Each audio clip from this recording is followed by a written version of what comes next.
ಮತ್ತು ಸಹಾಯ ಮಾಡಿದ ವ್ಯಕ್ತಿಯನ್ನು ಯಾವಾಗಲೂ ಮರೆಯಬೇಡಿ. ಯಾವುದೇ ಆಗಲಿ, ಎಲ್ಲೋ ಮಿತಿ ಮೀರಿದಾಗ ಅದು ಕೆಡುಕನ್ನೇ ತರುತ್ತೆ. ಅದು ಪ್ರೀತಿಯಾಗಲಿ ಅಥವಾ ಅಹಂಕಾರವೇ ಆಗಲಿ. ಒಬ್ಬ ವ್ಯಕ್ತಿ ಅಥವಾ ಯಾವುದಾದರೂ ಸಂಬಂಧವನ್ನು ಅಳೆದು ನೋಡಬೇಕೆಂದರೆ ನಾನು ತೊಂದರೆಯಲ್ಲಿದ್ದೇನೆ ಎಂದು ಹೇಳಿ ನೋಡಿ. ಯಾವಾಗ ನಿದ್ದೆ ಸರಿಯಾಗಿ ಬರುವುದಿಲ್ಲವೋ ಆಗ ಗೊತ್ತಾಗುತ್ತೆ ಸಂಪತ್ತು ಮತ್ತು ಖ್ಯಾತಿಗಿಂತ ನೆಮ್ಮದಿ ಎಷ್ಟು ಮುಖ್ಯವಾಗಿದೆ ಎಂದು. ಹೃದಯದಿಂದ ಹಚ್ಚಿಕೊಂಡವರು ತುಂಬ ಅಳಿಸುತ್ತಾರೆ. ನೀವು ಎಷ್ಟು ತೋರಿಸುತ್ತೀರೋ ಅದಕ್ಕಿಂತ ಹೆಚ್ಚು ನಿಮ್ಮ ಹತ್ತಿರ ಇರಬೇಕು. ನಿಮಗೆ ಎಷ್ಟು ಗೊತ್ತಿದೆಯೋ ಅದಕ್ಕಿಂತ ಕಮ್ಮಿ ಮಾತನಾಡಬೇಕು. ಕೆಲವರು ಸಣ್ಣ ಸಣ್ಣ ವಿಷಯಗಳಿಗೆ ಹತ್ತು ಬಿಡುತ್ತಾರೆ, ಯಾಕೆಂದರೆ ಅವರು ಜನರನ್ನು ಬುದ್ಧಿಯಿಂದ ಅಲ್ಲ ಹೃದಯದಿಂದ ಯೋಚಿಸುತ್ತಾರೆ. ಈಗಿನ ಕಾಲದಲ್ಲಿ ತುಂಬ ಒಳ್ಳೆಯವರಾಗಿರುವುದು ಕೂಡ ಒಂದು ಕೆಟ್ಟ ಅಭ್ಯಾಸ. ಯಾರು ನಮ್ಮವರಲ್ಲೋ ಅವರೇ ಜಾಸ್ತಿ ಇಷ್ಟವಾಗುತ್ತಾರೆ. ನಮಗೆ ಯಾವ ಪ್ರಾಮುಖ್ಯತೆಯನ್ನು ನೀಡಲಿಲ್ಲ, ಆದರೆ ನಾವು ಅವರಿಗೆ ನಮ್ಮ ಜೀವನವನ್ನೇ ಕೊಡಲು ಸಿದ್ಧರಾಗಿರುತ್ತೇವೆ. ಜೀವನದಲ್ಲಿ ಕೆಲವು ಕನಸುಗಳು ಹೇಗಿರುತ್ತವೆ ಎಂದರೆ ನಾವು ಎಷ್ಟೇ ಇಷ್ಟಪಟ್ಟರೂ ಅವುಗಳನ್ನು ಪೂರ್ತಿಗೊಳಿಸಲು ಸಾಧ್ಯವಾಗುವುದಿಲ್ಲ. ಹೋರಾಡುವ ಶಕ್ತಿ ಎಲ್ಲರ ಹತ್ತಿರ ಇರುತ್ತೆ, ಆದರೆ ಕೆಲವೊಬ್ಬರಿಗೆ ಗೆಲುವು ಇಷ್ಟವಾದರೆ ಕೆಲವೊಬ್ಬರಿಗೆ ಸಂಬಂಧ ಇಷ್ಟವಾಗುತ್ತೆ. ಸಮಯವನ್ನು ಸ್ವಲ್ಪ ಹತ್ತಿರದಿಂದ ನೋಡಿ, ಎಂತಹ ಒಳ್ಳೆಯವರನ್ನು ಬದಲಾಯಿಸಿರುತ್ತೆ. ಯಾರಾದರೂ ಬಂದು ನಿಮ್ಮ ದುಃಖವನ್ನು ಕೇಳುತ್ತಾರೆ ಎಂದು ಕಾಯುತ್ತಾ ಕೂರಬೇಡಿ. ನಿಮ್ಮ ದುಃಖಕ್ಕೆ ಔಷಧಿ ನೀವೇ ಎಂಬುದನ್ನು ನೆನಪಿಡಿ. ಯಾರು ಹೇಗೆ ಎಂಬುದನ್ನು ಅವರ ಸ್ವಭಾವವೇ ಹೇಳಿಕೊಡುತ್ತೆ. ಮನುಷ್ಯನ ಚಾಲಾಕಿತನವನ್ನು ನೋಡಿ ಆ ನರಿಗೂ ಅಸಹ್ಯವೆನಿಸಬಹುದು.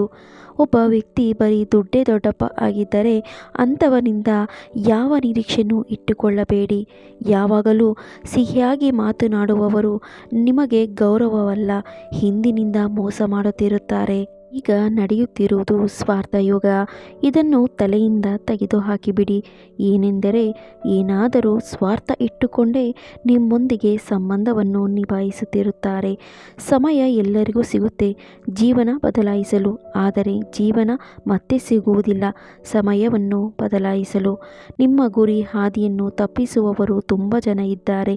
ಅದಕ್ಕೆ ಎಲ್ಲರಿಗೂ ನಿಮ್ಮ ಹಾದಿಯನ್ನು ಹೇಳುವುದು ಸರಿಯಲ್ಲ.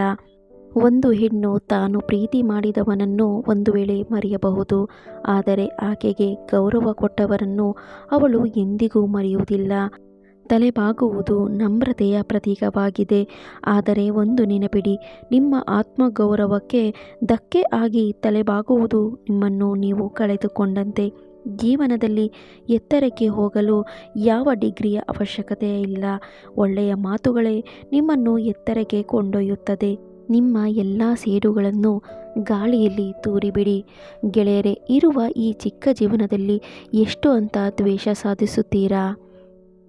ಗುರಿ ಅರ್ಧ ದಾರಿ ಅಷ್ಟೇ ಹೋಗಿ ವಾಪಸ್ ಬರಬೇಡಿ. ವಾಪಸ್ ಬರಬೇಕಾದರೂ ಮತ್ತೆ ಅರ್ಧ ದಾರಿಯನ್ನು ಕ್ರಮಿಸಬೇಕಾಗುತ್ತದೆ.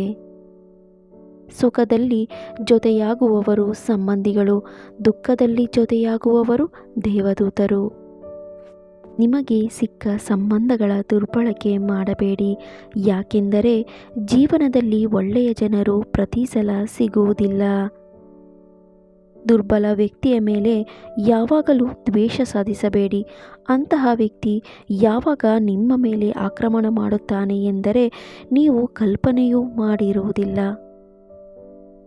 ಜೀವನದಲ್ಲಿ ಹೊಸ ಸಂಬಂಧಗಳ ಸದ್ದಿನಲ್ಲಿ ಹಳೆ ಸಂಬಂಧಗಳು ಮೌನವಾಗಿಸಿ ಬಿಡುತ್ತವೆ.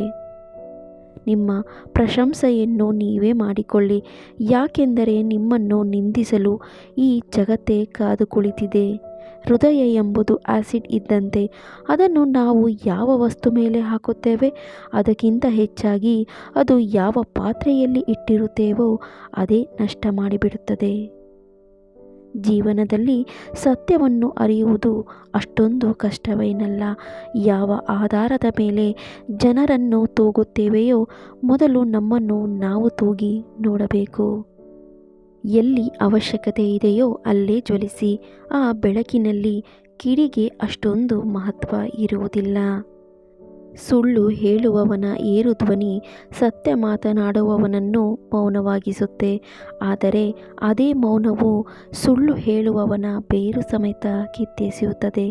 ನಿಮಗೇನಾದರೂ ತುಂಬ ಅಹಂಕಾರ ಬಂದಿದ್ದರೆ ಸ್ಮಶಾನದಲ್ಲಿ ಒಂದು ಸುತ್ತು ಹಾಕಿ ಬನ್ನಿ.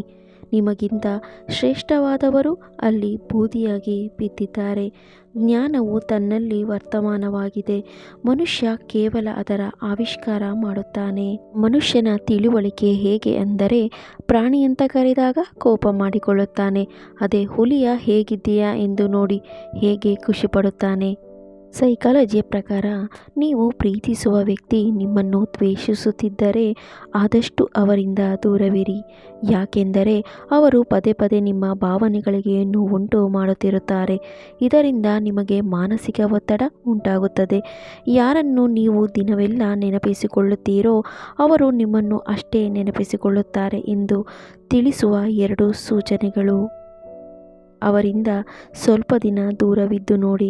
ಆನಂತರ ಅವರು ನಿಮ್ಮೊಂದಿಗೆ ಮಾತನಾಡಲು ಎಷ್ಟು ಪ್ರಯತ್ನಿಸುತ್ತಾರೆ, ನಿಮ್ಮನ್ನು ಅಷ್ಟೇ ಮಿಸ್ ಮಾಡಿಕೊಳ್ಳುತ್ತಾರಾ ಎಂದು ಗಮನಿಸಿ. ಅವರು ಅವರ ಕಡೆಯಿಂದ ಪ್ರಯತ್ನ ಮಾಡಿದರೆ ನಂಬಿರಿ, ಅವರು ನಿಮ್ಮನ್ನು ಅಷ್ಟೇ ಪ್ರೀತಿಸುತ್ತಾರೆ ಎಂದು.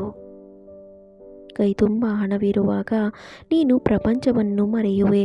1 ರೂಪಾಯಿ ಕೂಡ ಕೈಯಲ್ಲಿ ಇಲ್ಲದೆ ಇರುವಾಗ ಪ್ರಪಂಚ ನಿನ್ನನ್ನು ಮರೆಯುತ್ತೆ. ಒಬ್ಬರು ಸುಮ್ಮನಿದ್ದ ಮಾತ್ರಕ್ಕೆ ಏನೂ ಸಾಧ್ಯವಿಲ್ಲ ಎಂದು ಯೋಚನೆ ಮಾಡಬೇಡಿ. ಯಾಕೆಂದರೆ ಶಾಂತವಾಗಿರುವ ಸಮುದ್ರದಲ್ಲೇ ಸುನಾಮಿ ಬರುವುದು. ನಾವು ಯಾರಿಗೆ ಬೇಡವಾಗುತ್ತೇವೆಯೋ ನಮಗೂ ಕೂಡ ಅವರು ಬೇಡ ಎನ್ನುವ ಮನಸ್ಥಿತಿ ಬೆಳೆಸಿಕೊಳ್ಳಬೇಕು. ಆಗಲೇ ನಮಗೂ ಮತ್ತು ನಮ್ಮ ಸ್ವಾಭಿಮಾನಕ್ಕೂ ಗೌರವ ಸಿಗುವುದು.